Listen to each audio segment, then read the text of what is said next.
한 사람이 성장하는 데 있어서 가장 큰 영향력을 행사하는 사람이 있다면 부모와 스승이 아닐까 싶습니다. 좋은 부모를 만나고 좋은 스승을 만나는 사람은 좋은 사람이 될 가능성이 많습니다. 그런데 오늘날 선생은 많으나 스승은 적고 학생은 많으나 제자는 적다는 말이 있어요. 그만큼 여러분, 우리가 좋은 스승, 좋은 제자를 만나는 것은 정말 큰 축복이라고 생각합니다. 저는 좋은 부모, 좋은 스승들을 다 만나는 축복을 받았습니다. 부모님을 통해서 기도를 배웠고요. 기도의 능력이 뭔지 알게 되었고, 신앙의 그 중요성과 신앙의 능력을 직접 체험하게 되었습니다. 목회 스승님들도 잘 만났어요. 전도사 때부터, 우리 교수님들뿐만 아니라 전도사 때부터 부목사 때까지 저를 지도하고 이끌어 주셨던 목사님들이요. 한 4분 정도 되시는데요. 그 중에 첫 번째 목사님이 우리 김경성 목사님이십니다. 목사가 갖춰야 될 영성이 뭔지 제가 직접 눈으로 보면서 배웠어요. 그것은 사랑, 인내, 겸손, 온유입니다. 그리고 또 늘 조심해야 될 것은 나태함, 명예욕, 소유욕이고요. 또 경계해야 될 것은 비교의식과 열등감입니다. 그리고 그분들이 4분이 제 귀에 못이 박히도록 강조한 게 있어요. 이런 내용이었어요. 설교를 잘하면 교회가 부흥하고, 신방을 잘하면 교회가 사랑에 넘치고, 양육을 잘하면 교회가 성숙하고, 치리를 잘하면 교회가 평안하다. 이거 못 하시겠죠? 이렇게 좋은 목회 스승님들을 만난 것은 제 인생에서 가장 큰 축복 중에 하나가 아닐까 생각합니다. 오늘 본문을 보면은 위대한 스승과 훌륭한 제자가 나옵니다. 바로 스승 엘리야와 제자 엘리사입니다. 그래서 근데 사실 아까 우리 안수 집사님이 기도를 하신 걸 보고 깜짝 놀랐어요. 설교를 할 필요가 없겠더라고요, 오늘. 예, 기도 중에 다 하셔가지고. 예. 위대한 하나님의 종 엘리야는 깊은 영적인 침체에 빠졌잖아요. 우리가 지난주에 살펴봤죠. 그 가장 큰 이유가 뭐죠? 갈멜산 대결에서 하나님만이 참 신이심을 증명했는데도 불구하고 이 북이스라엘 백성들은 여전히 하나님께 돌아오지 않았기 때문이에요. 그런 백성들에게 너무 엘리야가 실망했던 거예요. 그러나 하나님은 그 지친 엘리야를 위로하시고 호렙산으로 부르셔서 다시 새 힘을 주셨어요. 새로운 사명을 주셨습니다. 그 사명이 뭐죠? 이스라엘에 바알에게 무릎 꿇지 않는 사람 7,000명이 아직 있어. 그리고 네 뒤에 너를 이을 엘리사도 있으니 당장 하산해서 그들을 제자로 삼아 동역하라는 거였습니다. 그래서 엘리야는 이제 호렙산에서 하산을 해서 엘리사를 먼저 찾아갑니다. 근데 그때 엘리사는 뭘 했냐면요. 소 24마리를 가지고 큰 밭에서 농사를 짓는, 요즘으로 말하면 성공한 사장님이었습니다. 근데 갑자기 엘리야 선지자가 나타나더니 자기의 겉옷을 벗어서 뚝 던져주더니 엘리사야, 여기 좀 헷갈립니다. 엘리야, 엘리사. 스승이 누구예요? 엘리야. 제자는? 헷갈리지 마세요. 옆 사람에게 헷갈리지 맙시다. 사실 제가 헷갈려가지고 지금. 자, 그 겉옷을 딱 던져주면서 엘리사야, 너 하나님께서 종으로 택하셨거든. 그 겉옷을 들고 나 따라올래? 사실 첫 만나면 얼마나 황당합니까? 근데 엘리사가 따라가요. 그러니까 자기의 모든 그 부자였거든요. 그 재산을 다 포기하고 하나님의 종이 되겠다고 그 겉옷을 들고 따라갑니다. 가기 전에 소 한 마리를 잡아요. 그래서 동네 잔치를 합니다. 다시는 못 올 것 같으니까. 그래서 소를 잡아서 이제 잔치를 하고 가족과 친척들에게 작별 인사를 합니다. 그 다음에 엘리야는 또한 이스라엘 성지 곳곳에 선지자 학교를 세웠어요. 그리고 선지자의 제자들을 키웁니다. 요즘으로 말하면 신학생들이에요. 신학생들. 그런데 여러분, 만남이 있으면 뭐가 있죠? 헤어질 때가 있어요. 사랑하는 부부도 언제가 헤어질 때가 있죠? 그죠? 있어요. 마찬가지. 하나님이 어느 날 엘리야를, 이 위대한 스승 엘리야를 특별한 방법으로 하늘로 데려가시려고 작정하십니다. 그리고 하나님은 그 엘리야가 곧 하늘로 떠난다는 것을 제자 엘리사와 그리고 다른 제자들에게 일러주신 것 같아요. 제자들은 이제 위대한 스승 엘리야를 떠나보내야 됩니다.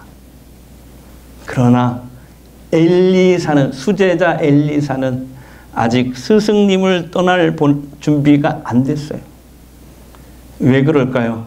자신이 스승을 대신해서 앞으로 하나님의 소명을 감당해야 한다는 이 큰 부담감을 느꼈기 때문에 그래요. 나는 아직 이 엘리야 선생님에 비하면 아무런 능력도 없고 아무런 뭣도 없는데, 준비된 게 없는데, 이런 거죠.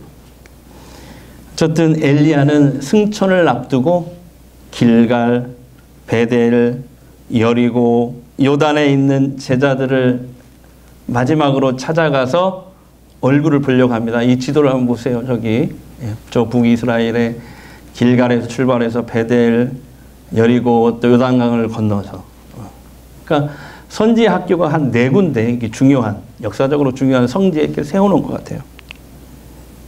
그런데 이 엘리야가 가는 곳마다 수제자 엘리사가 가는 곳마다 스승님을 계속 따라다니는 거예요. 엘리야는 엘리사를 3번이나 떼어놓으려고 합니다. 근데 엘리사가 절대로 안 떨어지는 거예요. 그게 2절, 4절, 6절에 나옵니다. 3번이나 성경에 강조하고 있어요. 자, 2절만 보겠습니다. 시작. 엘리야가 엘리사에게 이르되 청하건대 너는 여기 머물라. 여호와께서 나를 베델로 보내시느니라 하니 엘리사가 이르되 여호와께서 살아계신 바 당신의 영혼이 살아있음을 두고 맹세하노니 내가 당신을 떠나지 아니하겠나이다 하는지라. 너는 여기 머물라. 다 같이요. 너는 여기 머물라. 그러니까 엘리사가 뭐라고? 내가 당신을 떠나지 않겠습니다.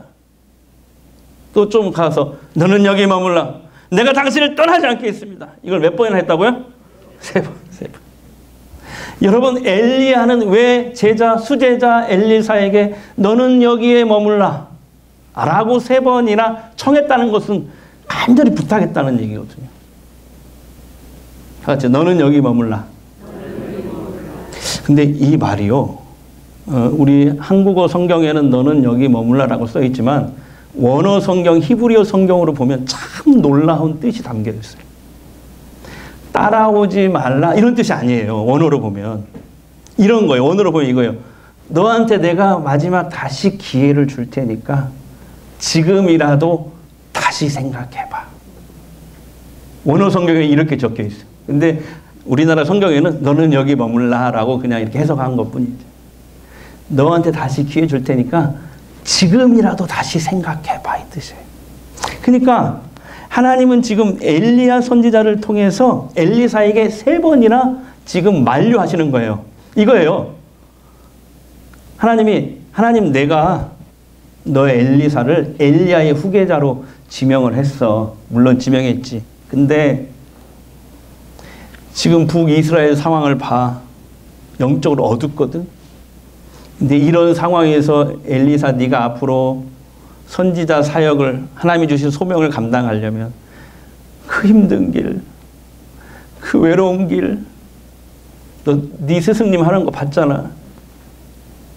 힘들고 어려운 길이거든. 그러니까 네가 싫으면 안 가도 돼. 한 번 더 생각할 기회를 줄게. 이런 뜻이에요. 너는 여기 머물라. 하나님은 강제로 주의 일을 하게 하시는 분이 아니에요. 물론 귀신들은요 강제로 어거지로 막 사람 몸에 들어가고 막 집에도 들어가고 물건에도 들어가고 사람들을 죽이고 멸망시키잖아요. 자기 뜻대로 하고. 하나님은 인격의 하나님이라 우리를 만들었어도 하나님은 우리가 마음의 문을 열지 않으면, 내가 문 밖에 서서 두드리노니 누구든지 그 음성을 듣고 마음의 문을 열지 않으면 절대로 강제로 열고 들어오지 않아요. 성경에 보면 하나님은 우리가 억지로 하는 걸 아주 싫어하세요. 그게 주의 일이 됐든지 소명이든지 헌금을 바치는 일이든지 억지로 하면 절대로 받지 않으세요. 그 주일 아침에 한 엄마가 초등학교 1학년 아들을 주일학교에 이렇게 보내는데요. 초등학교 1학년이에요. 근데 500원짜리 동전 2개를 그 손에 딱 쥐어주면서 말했대요. 아들, 이 500원짜리 이것은 교회 가서 꼭 뭐 내야 돼? 헌금 내야 돼. 그리고 이 다른 이 500원은 예배 끝나고 나서 너 사 먹고 싶은 거 사 먹어. 근데 헌금 낼 돈까지 다 사 먹으면 안 돼. 그 아들이 네. 그래서 아이가 이제 신이 나가지고 이제 교회당으로 달려갑니다. 근데 그냥 발을 헛디뎌가지고 넘어졌어. 근데 아이가 손에 꽉 쥐고 있던 동전 2개 중에 하나를 땅에 떨어뜨렸네. 근데 하필이면 그 동전이 또 하수구 속으로 쏙 들어가네. 그때 이 초등학교 1학년 주일학생이 하는 말. 아이 참, 하나님 동전이 하수구 속으로 들어갔네. 일부 갔더니 안 웃더라고. 그래가지고 내가 안 웃기로 작정했어요. 네, 그래. 자, 고린도후서 9장 7절 보겠습니다. 하나님은 억지로 하는 거 싫어요. 자, 각각 그 마음에 정한 대로 할 것이요 인색함으로나 억지로 하지 말지니 하나님은 즐겨내는 자를 사랑하시느니라. 아멘. 여러분, 하나님이 엘리사에게 3번이나 선지자의 길을 접고 다른 길을 갈 수 있는 기회를 주셨지만, 근데 엘리사는 끝까지 아니에요. 나는 하나님이 주신 소명의 길, 앞으로 선지자의 길을 가겠다는 결단을 보여줍니다. 스승 엘리야를 끝까지 따라가잖아요. 그러니까 끝까지 쫓아오는 엘리사에게 엘리야가 마지막으로 이렇게 물어요. 엘리사야, 나 이제 곧 하늘 올라가야 되거든. 근데 네가 나한테 진짜 원하는 게 뭐냐? 그때 엘리사는 이렇게 대답해요. 9절입니다. 9절. 시작. 건너매 엘리야가 엘리사에게 이르되 나를 내게서 데려감을 당하기 전에 내가 내게 어떻게 할지를 구하라. 엘리사가 이르되 당신의 성령이 하시는 역사가 갑절이나 내게 있게 하소서 하는지라. 당신의 성령이 하시는 역사가 갑절이나 내게 있게 하소서. 여기서 갑절이라는 단어가 또 중요해요. 이 단어는 히브리어로 쉐나임이라고 해요. 뭐라고 한다고요? 예, 문자 써서 죄송합니다. 예, 쉐나임. 근데 이게 무슨 뜻이냐면 쉐나임, 갑절. 이게 신명기 말씀에 보면 하나님의 율법으로 이스라엘 백성들이 명령하셨어요. 야, 아버지가 이제 돌아가시려고 할 때 유산을 이렇게 분배할 나눠줄 때 장자에게는 다른 아들들보다 갑절로 유산을 줘야 돼. 갑절 2배로 줘야 돼. 이렇게 하나님이 말씀하세요. 그 갑절이에요. 여기서 갑절은. 그러니까 엘리야 선생님, 당신에게 있는 능력이 2배로 나에게 임하게 해주세요. 이런 뜻이 아니고요. 이거 정리하면 이거예요. 스승님께 임했던 성령의 능력이 더도 말고 덜도 말고 나에게 똑같이 임해서 스승님처럼 나도 하나님의 소명을 잘 감당하게 해주세요. 이거예요.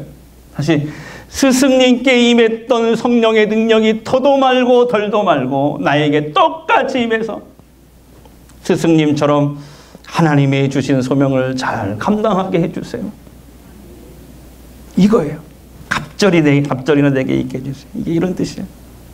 엘리사는 하나님의 소명을 잘 감당하려고 하는 열정을 우리에게 지금 보여주고 있는 거예요. 그 순간에 갑자기 하늘에서 불덩어리가 나타납니다. 엘리사가 자세히 보니까 그 불덩어리는 불말과 불병거였어요. 앞으로도 이 성경에 보면 불말과 불병거가 나오는데 이건 하나님의 임재, 하나님의 능력을 상징하는 거예요. 그러더니 갑자기 토네이도, 회오리 바람이 확 일어납니다. 그러더니 순식간에 엘리야가 탄 불병거가 하늘로 올라가는 거예요. 엘리야의 겉옷만 땅에 떨어집니다. 엘리야는 그래서 에녹처럼 죽지 않고 하늘나라에 들어간 사람, 두 사람 중에 한 사람으로 성경에 기록됩니다. 에녹, 그 다음에 엘리야. 죽지 않고 하늘나라에 들어간 사람, 두 사람. 여러분, 하나님은 이 북이스라엘의 지금 어두운 이 시대에 그 어렵고 힘든 선지자의 소명을 잘 감당해 보겠다고 결단과 열정을 보여준 이 엘리사에게 하나님은 갑절의 능력을 주신 줄 믿습니다. 바로 그거예요. 이것을 오늘날 우리말로 표현해 볼게요. 하나님은 하나님의 일을 감당하려고 하는 자에게 감당할 수 있는 능력을 주십니다. 근데 우리는 거꾸로 해. 하나님이 먼저 주세요. 이것도 해결해 주시고 저것도 해결해 주시고 나한테 이거 이렇게 해결해 주시면 내가 그때 한번 생각해 볼게요. 안 돼요. 하나님은 반대라는 거예요. 네가 약하든 힘이 없든 능력이 없든 상관없이 하나님이 나에게 주신 소명이라면 주님 제가 한번 해볼게요. 그렇게 하나님은 하나님의 일을 감당하려고 하는 자에게 감당할 수 있는 능력을 주신다라는 거예요. 하나님은 오늘날 우리 모든 그리스도인에게도 소명을 주셨어요. 소명. 소명은요, 사명, 소명, 비전 다 같은 얘기예요. 소명이 뭐냐면 쉽게 말해서 하나님의 부르심이에요. 하나님의 부르심. 자, 하나님이 우리 모든 그리스도인들에게 주신 소명이 있는데 그게 구체적으로 뭘까요? 바로 선교와 전도입니다. 너희는 때를 얻든지 못 얻든지 복음을 전파하라고 하셨잖아요. 하나님은 우리가 모든 그리스도인들이 이 소명을 따라 살기 원하세요. 근데 여러분 다 목사가 되라는 말이 아니에요. 다 선교사가 되라는 뜻이 아니에요. 우리는 보통 목사를 성직자 또는 주의 종이라고 부르잖아요. 근데요, 성경은요, 목사만 주의 종이고 목사만 성직자라고 말씀하지 않으세요. 자, 한번 볼게요. 이번 주 하가다 말씀 베드로전서 2장 9절 시작. 그러나 너희는 누구예요? 우리 그리스도인들. 우리 그리스도 모두는 택하신 족속이요 왕 같은 제사장들이다. 이렇게 말씀하고 있어요. 여기에 잘 보세요. 여기 목사는 택하신 족속의 왕 같은 제사장이라고 말씀하지 않고 있어요. 너희는 누구예요?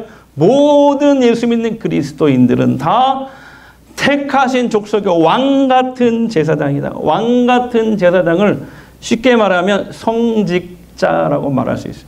성직자가 뭐 하는 사람이에요? 하나님을 모르는 사람을 하나님께로 데리고 가는 사람. 그래서 그게 성직자잖아요. 제사장. 하나님을 모르는 사람을 하나님께로 인도하는 사람. 데리고 가는 사람. 이게 성직자예요. 목사만 성직자가 너희는 왕 같은 제사장이다.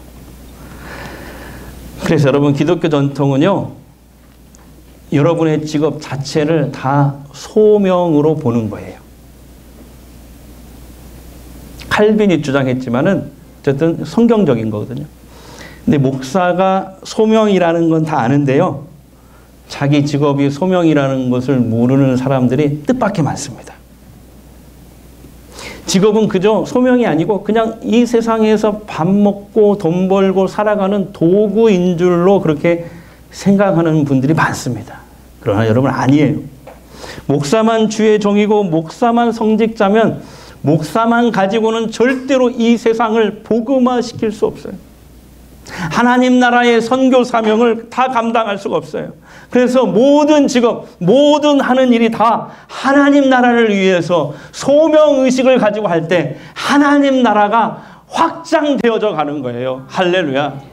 우리 교회에서 선교 후원하는 그 아프리카 말라위 선교사님이 있어요. 이름이 누군지 아세요? 그 주보에 나와 있는데 김주현 선교사님이세요. 네, 그분 통해 들었는데요. 말라위에, 이 아프리카 말라위에 인구 7,000명 정도 사는 구물이라는 그런 마을이 있대요. 근데 이 마을은 아마 세상에서 가장 가난한 그런 동네, 그런 지역이 아닐까 싶대요. 전기도 없죠. 수도도 안 들어오죠. 근데 어느 날 이태리 양궁 감독, 근데 우리나라 사람이에요. 이태리 양궁 감독은. 석동은 감독이라고, 사진 한번 보여주세요. 바로 이분인데요. 네. 집사님이에요. 집사님. 평신도. 근데 이분 꿈은 뭐냐면 아프리카 선교하는 게 꿈이에요. 그래서 이제 이태리 양궁 감독 일이 끝나면 자기는 아프리카 말라위로 가서 아이들에게 양궁을 가르치고 싶다고 늘 말했대요. 근데 올림픽이 딱 열린 거예요. 올림픽이 딱 열렸는데 올림픽 세상에 석 집사님이 감독으로 있는 이태리 남자팀이 금메달을 휩쓸어 버린 거야. 그러니까 석 감독님의 주가가 올라가요, 안 올라가요? 확 올라가.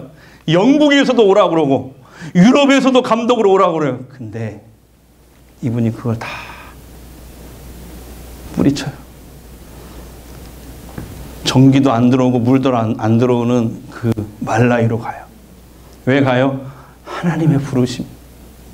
그 소명을 위해서 갑니다. 그리고 아이들에게 양궁을 가르치고 있어요. 사진 보여주세요. 아이들에게 꿈과 희망을 심어주고 있대요. 그리고 우리 목사들이 가서 교회 짓고 예배하는 건 못지않게 평신도지만 큰 선교의 사명을 감당하고 있는 거잖아요. 또 얼마 전에 국민일보에서 기사가 났는데 여러분 보셨나 모르겠는데요. 경남 남해에 가면은 코딱지만한 11평. 11평이면 너무 작죠? 11평 행복 베이커라고 빵집 있대요. 빵집. 한번 사진 보여주세요. 이렇게. 여기 한번 가보셨나요?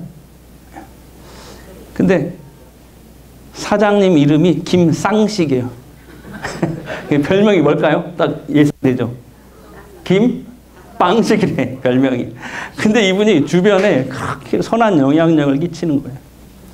매일 아침에 학교 가는 아이들에게 70개에서 100개 정도의 공짜 빵과 음료를 나눠준대요. 근데 놀라운 것은 빵을 팔고 나눠주는 게 아니에요. 아침 일찍에 새벽에 내서 이분이에요. 빵을 만들어서 갓 구운 빵, 그 맛있는 빵을 소보로하고 단팥만 주는 게 아니고 종류별로 다 만들어가지고 매일 바꿔가지고 나눠주는 거예요. 근데 왜 이걸 나눠주느냐? 어린 시절 너무 가난하게 살았어. 배가 고팠어. 어린 시절. 그래서 이제 주변 사람들이 어린 시절 나처럼 배고프지 않도록 빵을 주는 거래요. 여러분, 모든 직업이 다 이렇게 하나님 나라를 위해서 기가 막히게 쓰임받을 수 있는 소명이 되는 겁니다. 이렇게 모든 직업을 소명으로 우리 연결하고 하나님 나라를 위해서 사용될 때 하나님이 약속하신 게 있어요. 아까 했던 거예요. 하나님은 주의 일을 감당하려고 하는 자에게 감당할 수 있는 능력을 주신다. 그 능력 속에는 건강도 포함되어 있고 필요한 돈도 필요 있고 또 빨리 얘기해봐요. 또 필요한 거 빨리 주신다. 하나님은 주의 일을 감당하려고 하는 자에게 감당할 수 있는 능력을 주신다. 자, 시작.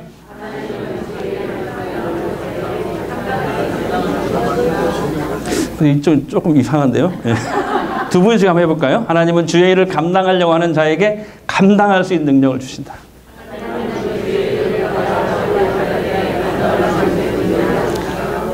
지난주에 그 날기새 방송 아시죠? 거기서 들은 간증이에요. 김동호 목사님이 이제 지금은 이제 은퇴하고 이제 원로지만은 제 나이 때 동안교회 있을 때 그 사무장 집사님이 있었대요. 어찌나 그 성실하게 일을 잘하시는지 이제 목사님이 나중에 이제 그 교회를 또 개척하셨잖아요. 개척할 때 이제 이 사무장님이 쉬고 있길래 우리 개척교회 함께 하시자고 사무장으로 좀 도와달라고 부탁을 드렸대요. 근데 흔쾌히 허락을 하더래요. 근데 이 사무장 집사님이 부임하기도 전에 갑자기 배가 아프더래요. 병원에 갔어요. 위암에 걸려 있더래요. 위암에. 심각했대요. 그래서 목사님이 이제 수술 전에 신방을 갔대요. 신방을 가면서 기도했대요. 하나님, 이 사무장 집사님에게 어떤 말씀을 해야 할까요? 말씀을 주세요. 근데 그때 하나님 주신 말씀이 어떤 말씀이냐면, 예수님이 십자가를 지시려고 예루살렘에 이렇게 입성하는 그 말씀이에요. 예수님이 예루살렘에 입성하시면서, 야, 제자들에게 어느 집에 가봐라. 나귀가 묶여 있을 거다. 그러면 그 묶인 나귀를 풀어서 데려와. 그러면 주인이 왜 그러냐고 물으면 이렇게 대답해. 주가 쓰시겠다고 하라. 그러면 풀어주리라. 그 말씀을 주시더래요. 그래가지고 목사님이 사무장 집사님한테 가서 그 말씀을 전했대요. 그리고 기도해드렸대요. 하나님, 우리 집사님 주를 위해 쓸 테니까 집사님 이 병으로부터 풀어주세요. 풀어주세요. 그리고 집사님에게는 이렇게 말했대요. 집사님, 주를 위해 쓰겠다고 소원하세요. 주를 위하여 쓰면 풀어주신대요. 그리고 수술을 받았는데 이를 다 잘라내고 창자끼리만 붙여놨대요.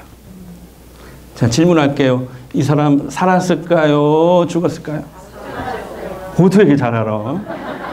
죽었으면 내가 얘기 안 하지. 그죠? 위를 다 잘라내고 창자끼리 이렇게 붙여놨대. 그런데 여러분, 지금까지 20년 넘게 살고 있대요. 놀렐루야. 주를 위하여 쓰면 풀어주시는구나. 권능을 주시는구나. 힘을 주시는구나. 기회를 다시 주시는구나. 엘리사처럼 주께서 주신 소명, 우리 잘 감당할 수 있도록 우리도 그 결단과 열정이 오늘 우리 안에 있기를 바랍니다. 사랑하는 전주성광교회 성도 여러분, 하나님은요, 하나님의 일을 같이요 감당하려고 하는 자에게 감당할 수 있는 능력을 주신다. 이 말씀 오늘 가슴에 새기세요. 주의 일에 내가 구경꾼으로 있으면 편할지는 몰라도, 예, 하나님의 능력과 축복은 없어요. 구원은 믿음으로 받지만 축복은 행함으로 받거든요. 모든 삶의 궁극적인 목적을 하나님과 하나님 나라에 두시고 사셔서 하나님이 주시는 권능, 권세, 은사를 받으십시오. 그래서 그거 가지고 많은 사람들에게 복이 되고 내가 많은 사람들을 살리고 구원하는, 그렇게 쓰임받는 하나님의 종들이 되시길, 하나님의 백성들이 되시길 주의 이름으로 축복합니다. 전능하신 나의 주 하나님은 능치 못하실 일 전혀 없네. 우리의 모든 간구도, 우리의 모든 생각도, 우리의 모든 꿈과 모든 소망도, 신실하신 나의 주 하나님은 우리의 모든 괴로움 바꿀 수 있네. 불가능한 일 행하시고 죽은 자를 일으키시니 그를 이길 자 아무도 없네. 주의 말씀 의지하여 깊은 곳에 금을 던져 오늘 그가 놀라운 일을 이루시는 것. 주의 말씀 의지하여 믿음으로 금을 던져 믿는 자에게 능치 못함 없네. 다시 한번 찬양합니다. 전능하신 나의 주 하나님은 능치 못하실 일 없습니다. 능치 못하실 일 전혀 없네. 우리의 모든 간구도, 우리의 모든 생각도, 꿈과 모든 소망도 전능하신 나의 주 하나님을 우리의 모든 괴로움 바꿀 수 있네. 불가능한 일 행한 죽은 자를 일으키시며 그를 이길 자 아무도 없네. 주의 말씀 의지하여 깊은 곳에 금을 던져 오늘 그가 놀라운 일을 이루시는 것 보라.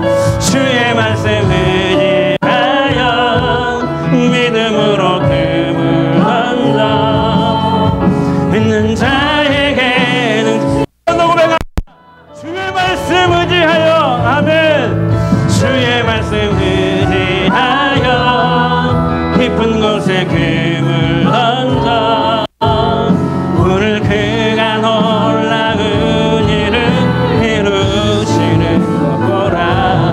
주의 말씀 의지하여 믿음으로 금을 던져 믿는 자에게 늦지 못함 없네. 기도하는데요, 하나님은 하나님의 일을 감당하려고 하는 자에게 감당할 수 있는 능력을 주셔요. 하나님의 소명을 잘 감당하려고 했던 엘리사의 이 결단과 열정을 하나님 오늘 우리 마음속에도, 하나님 이 시간 우리 마음속에도 불붙여 주시옵소서. 성령님 나에게 힘과 능력을 부어주시옵소서. 우리 주님 한 번 부르고 통성으로 기도합니다. 주여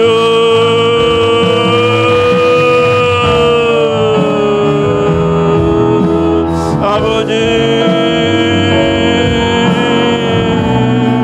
하나님의 일을 잘 감당하지 않은 자들에게 감당할 수 있는 능력을 주십니다. 건강을 주십니다. 물질을 주십니다. 은사를 주십니다. 하나님의 소명을 잘 감당했던 엘리사의 결단과 그 열정이 우리 마음속에도 이 시간 불붙여 주시옵소서. 성령님 나에게 힘과 능력을 부어 주시옵소서. 성령님 나에게 힘과 능력을 부어 주님.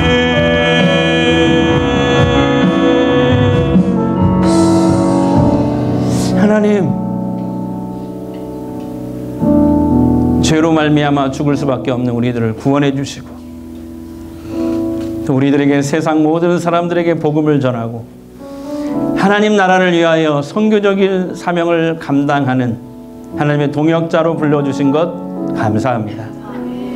하나님, 그런 선교는, 선교사는, 성직자는 꼭 신학교 가서 목사 안수 받아야만 되는 줄 알았습니다. 그러나 하나님의 가르침은 모든 직업이 다 성직이고 모든 직업이 다 하나님의 소명임을 가르쳐 주셨습니다.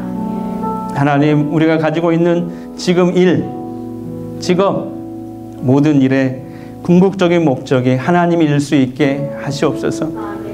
하나님의 나라일 수 있게 하여 주시옵소서. 그것을 복음 전하는 귀한 도구로 사용할 줄 알게 하여 주시옵소서.